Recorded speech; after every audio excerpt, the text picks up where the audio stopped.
Hello, Bay Ridge. Welcome to another edition of After Hours.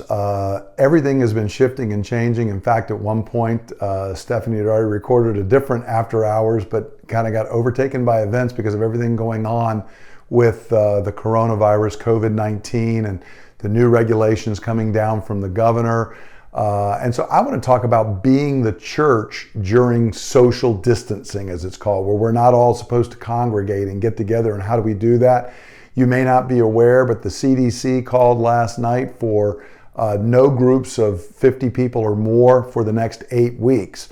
Our governor has already come out and extended things out so that restaurants and bars are shut down, gyms, no religious gatherings of greater than 50 people. And so how are we going to be the church during this time, especially if it's going to spin out to possibly the middle of May, is as long as this might go, and we'll have to see how it'd be after that. How are we going to do that?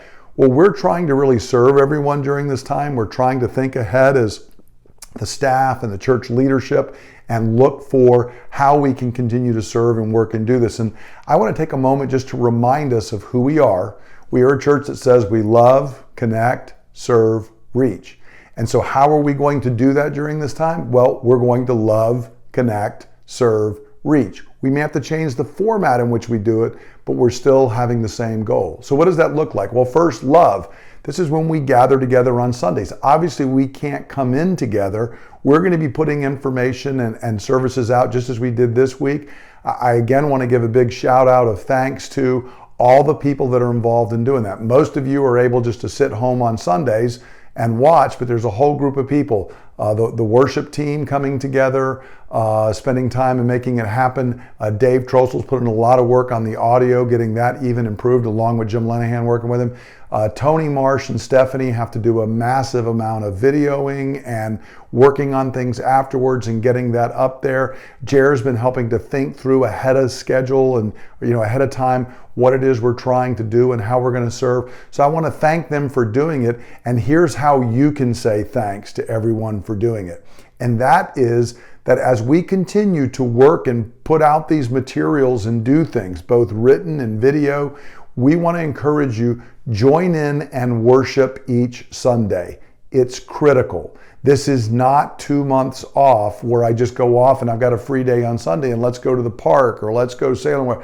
We gather together to worship as the people of God. It's going to look different of necessity during this period of time. So you're going to be gathering there in your own home.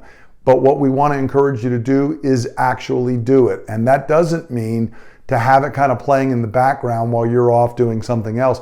It means that when there's singing, that you are actually joining in and singing and worshiping. When there is praying, you are actually joining in and praying.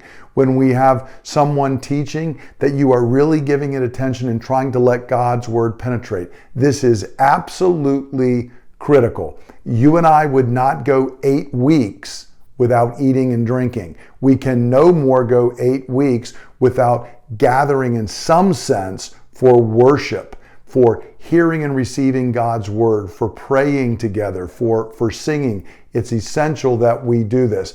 And I want to encourage also for the parents. It is critical that you take this time with your children. It actually is going to give you more time on the Sundays. You're not having to get up and get everybody dressed and get in here and there's a time afterwards. In less time than what you normally would spend on a Sunday, you can not only participate in worship yourself, but then you can work with the children with the materials we've given them and then spread that out throughout the week.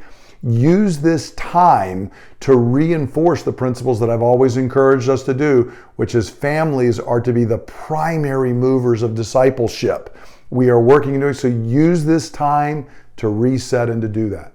Secondly, we not only love, we connect. This is going to be an even bigger challenge because we can't quite do that the same way we can put out. We put out excellent content yesterday morning or a couple days ago for our Sunday worship. Doing the connect groups is going to be a little bit more challenging. The elders are going to be calling people in their shepherding groups. We're going to be redoubling our efforts to really try and keep in contact with people. We're encouraging connect group leaders to do the same thing. But I want to encourage and challenge every one of us in BRCC. Pick up the phone and call somebody. Send a text out.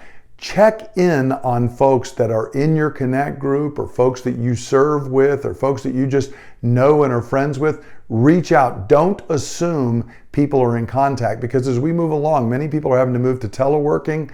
I won't even be surprised if they basically tell us all, stay in your home and don't go outside. But given the fact that we have technology, we can use it to our advantage during this time, but it only works if you and I actually pick up the phone, actually reach out to someone. So reach out to keep the connections going. We're going to be looking into other ways that we can try and serve, even if we can't gather as Connect groups, or if some of our Connect groups can't gather. We're looking at ways to do that, but the most important thing is pick up the phone and give somebody a call. Thirdly, we serve.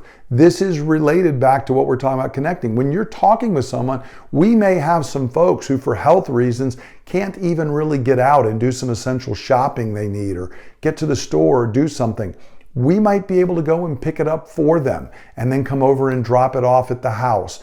There may be ways that as we go through, some folks are not going to be able to continue working as they did. They might take a financial hit. Maybe we can serve one another financially, or in some practical way of something that's going on. Somebody's car is giving them trouble and they can't get it into their mechanic because they're struggling financially. Well, maybe we can jump in and try and help. So look for ways to serve one another. And then finally, reach.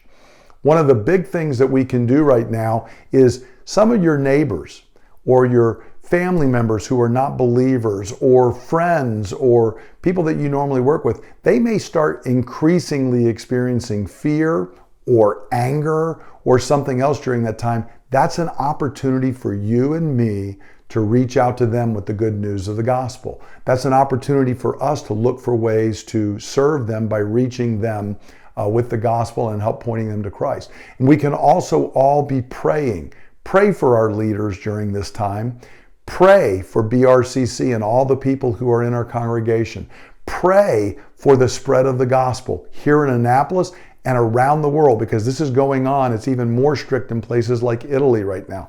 Pray that God would use this to cause people to focus on that which is eternal, and that this would actually be used to work to good rather than evil. I just want to remind us, friends, God is on mission. He has not hit the pause button on being on mission, and we at BRCC are not going to hit the pause button either. We don't want to just put ourselves circling around during this 8 weeks. Let's move forward in mission so that when the time comes that we can gather again, we are in a stronger place than when this all began. Let's stay on mission together with Him. Friends, I love you, and I'm looking forward to seeing how we walk through this together, and that it will be one of Bay Ridge's finest hours. Have a great week, and keep your eyes open. We'll be putting out more content. God bless.